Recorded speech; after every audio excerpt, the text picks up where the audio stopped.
في مثل هذا اليوم وقف الحسين عليه السلام وقفة الحق كله بوجه الباطل كله.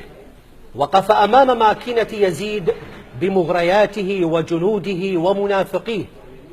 وقف يحمل راية الحرية من هنا، من أرض العراق، في واقعة استثنائية سجلت لأول مرة في التاريخ انتصار الدماء على السيوف في ظرف حرج كان النفاق فيه السمة الأعم.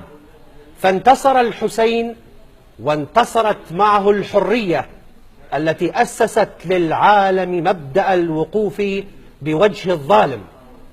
اليوم يقف العراقيون وقفة ابن رسول الله وهم يدافعون عن حقهم بوجه عصابة مارقة تريد طفا أخرى تحز بها رؤوس العراقيين بذات السيف، سيف الشمر وأسياده.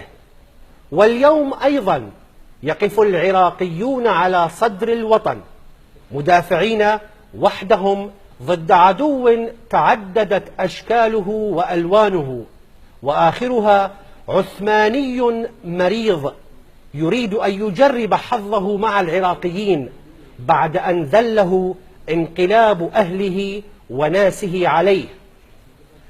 وإلى أردوغان وتركيا ومن معهم نقول: العراقيون لم يسجل يوما أنهم ناموا على ضيم ولن، وسيعلم الحالم بإمبراطورية أجداده العفنة أن العراقيين الذين حرروا أرضهم وطردوا أعتى عصابة عرفها التاريخ سيردون على تخرصاته ردا مزلزلا، وهم قادرون على ردع أحلامه المريضة بجيش وحشد أبهر الدنيا بفتوى كفائية واحدة صغيرة زلزلت الأرض تحت أقدام الدواعش.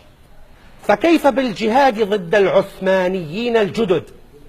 فحرارة الدماء التي سالت في كربلاء لم تبرد حتى الساعة، وهذا يوم ذكراها تتجدد كلما قدم الزمان، وستنتصر لا محالة على سيوف أردوغان وما تسول له نفسه المريضة. ألا فاسمعي تركيا وعي، فإن الأرض ولادة وكل أرض كربلاء، وسيكون العراقيون في المواجهة كلهم حسينا.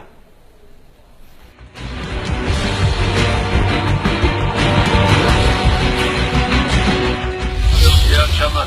Tabii bugünkü bu gelişme